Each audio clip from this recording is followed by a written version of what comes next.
Claro, que o Cruzeiro tá revoltado com a arbitragem que foi nociva a ele. Se aquele mesmo lance fosse aos 40 do segundo tempo, alguma dúvida de que teria Talvez expulsão? a decisão fosse diferente, eu tô com a mesma leitura. Agora, ali porque o impacto seria enorme, praticamente tiraria o Palmeiras do jogo e daria ao Cruzeiro a chance de ganhar. Que pouca gente imaginava, muita gente achava que o Cruzeiro ia lá e comemorar um empate. E o Jardim tava devastado porque ele sentiu que tinha chance de vitória. Quando ele coloca aquilo, ele não quer favorecimento no próximo jogo.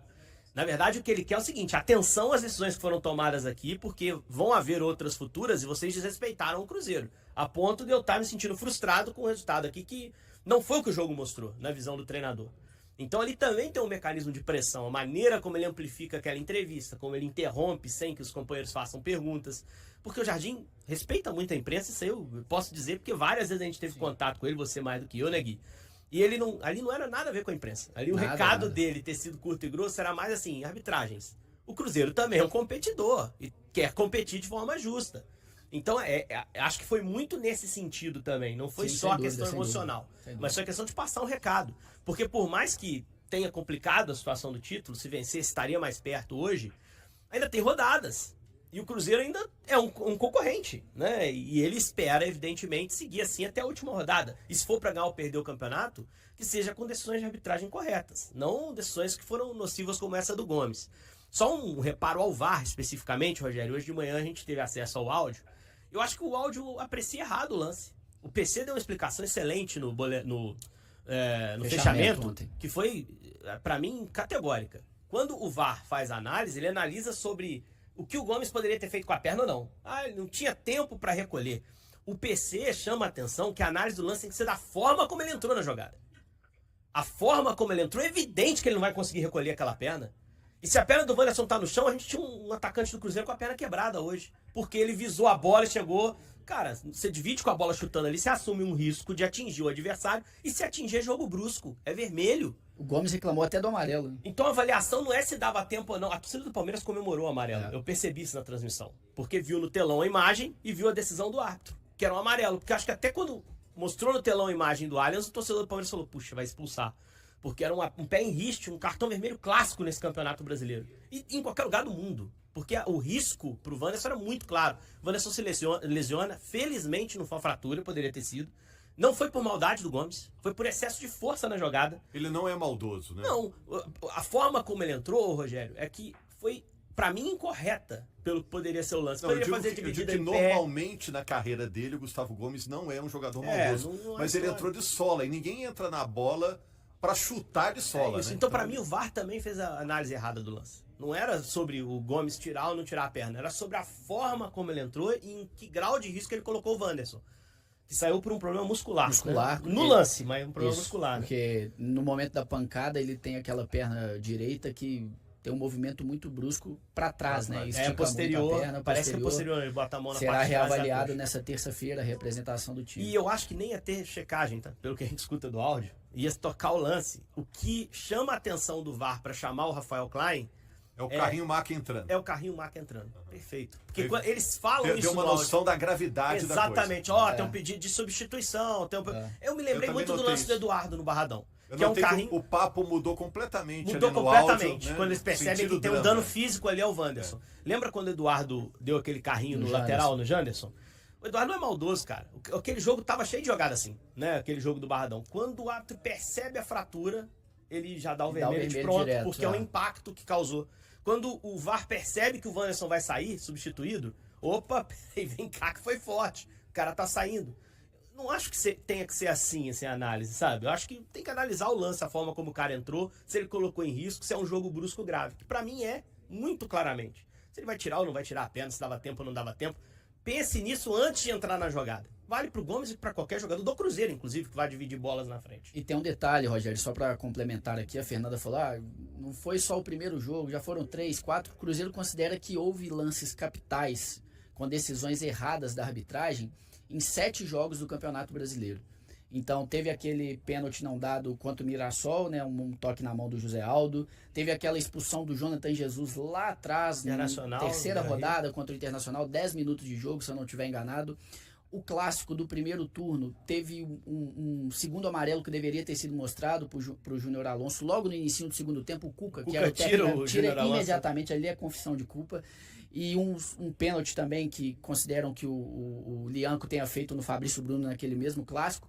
Tem esse clássico agora do retorno, que aí é um erro que até o Cruzeiro mesmo não coloca no mesmo balaio, vamos dizer assim, como a gente diz aqui em Minas, que foi aquele escanteio que não deveria ter sido marcado, né, que seria, na verdade, tiro de meta.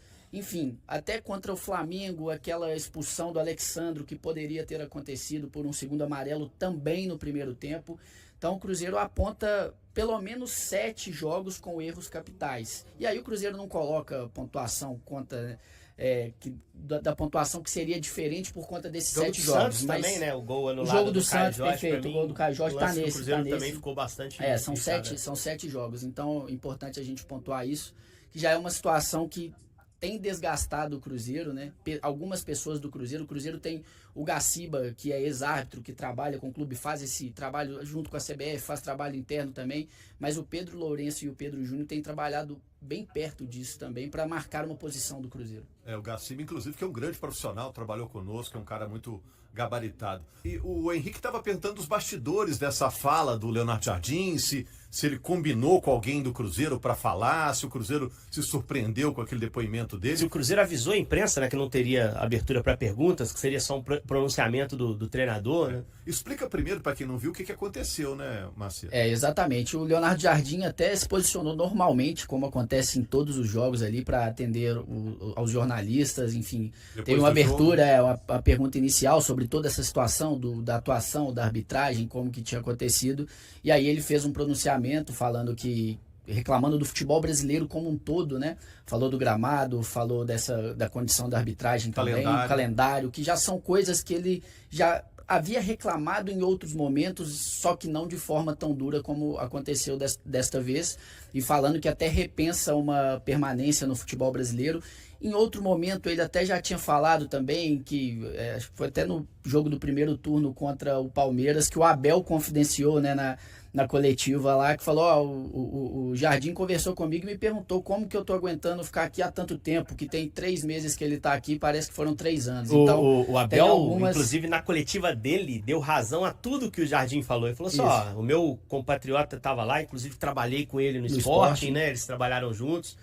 E ele tá 100% certo em tudo que ele falou. Sobre melhora do futebol brasileiro, sobre o que o Brasil precisa para ser top 5 liga internacional, né? Isso, ele falou que foi questionado pelo Gabriel, e ele não deixa tão claro que foi o Gabigol mesmo, né? Que talvez em alguma conversa... Parece sim, né? Que ele falou com a intimidade do Gabriel ali, o Gabriel mais famoso é ele. Questionou se o futebol brasileiro estaria entre as 5 ligas principais, já que ele trabalhou em outras, e ele falou que não por conta disso, não tem gramados padronizados, e aí eu acho que ele fala tanto em qualidade, mas principalmente nessa questão do gramado sintético, que é o caso do Allianz, enfim, sobre essa questão de calendário, de jogar a cada 3 dias, que já foi algo que ele reclamou bastante também.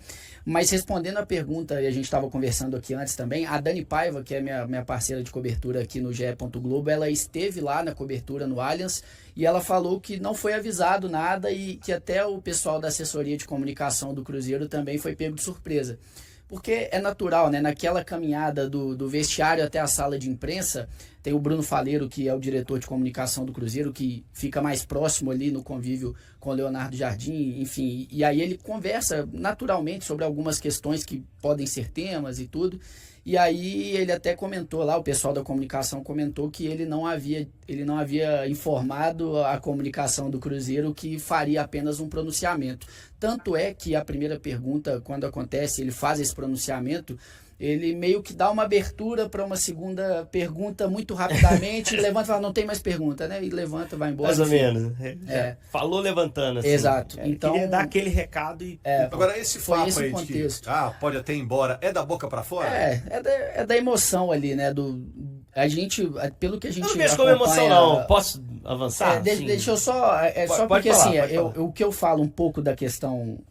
da emoção ali do que foi o jogo, porque até no campo mesmo, o Jardim nunca esteve tão nervoso, tão chateado como ontem. A gente acompanha o Jardim aqui desde fevereiro, ele chegou no início de fevereiro, Então tá indo, já são quase 9 meses de trabalho no Cruzeiro. E ele é um cara de poucas reações na beirada do campo. Ele é um cara calmo, educado, né? Isso. Até cordial, vamos dizer assim. E ontem jogou garrafinha no chão, enfim. Então ele estava bem diferente do habitual. Mas é claro, como eu disse, e quando eu estava falando dessa frase dele agora, dessa explicação dele desse jogo contra o Palmeiras, eu trouxe aqui também que em outros momentos ele reclamou sobre outras questões.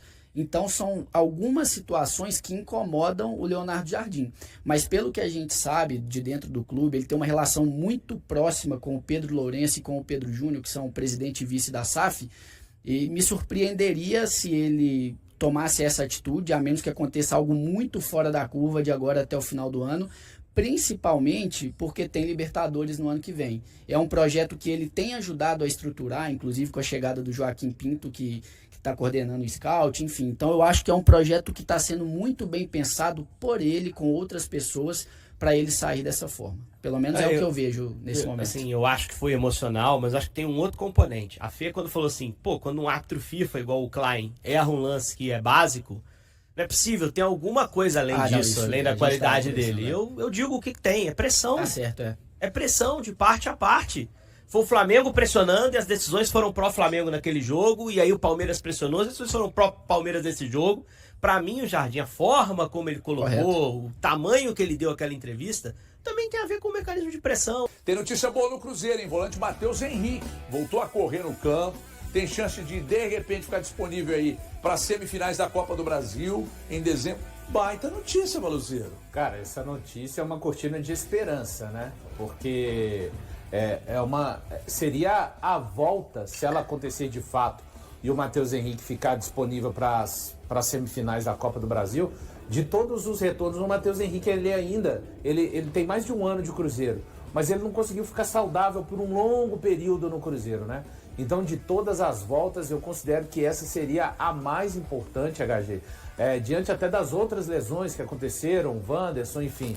Mas fez corridas ontem, o Cruzeiro até divulgou o vídeo dele, né? Foi a campo fazer corrida sem nada de encostar, ter contato com bola ainda, mas é uma esperança, e vou falar assim, é muito importante, seria muito importante o Cruzeiro poder contar com o Matheus Henrique saudável para esses jogos da Copa do Brasil. HG. Posso te falar? Confia em mim.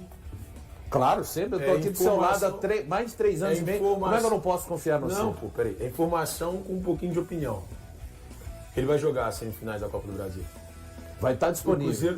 O Cruzeiro está muito otimista de que ele vai ficar à disposição para os 2 jogos contra o Corinthians. Quando eu digo vai jogar, é justamente isso. Ele estará 100% fisicamente, com a lesão cicatrizada e apto para jogar e para enfrentar o Corinthians nos 2 jogos. Então, o Cruzeiro está muito otimista de que ele estará em campo, ou pelo menos à disposição do técnico Leonardo Jardim, para os 2 compromissos. E tem uma informação que você precisa dar. Sobre o Caio Jorge? Caio Jorge. Tá, a informação que eu tenho sobre o Caio Jorge, HG, é a seguinte. Existem alguns clubes do exterior interessados em contratar o Caio Jorge. E o Cruzeiro está disposto a negociá-lo caso haja uma proposta de 35 milhões de euros.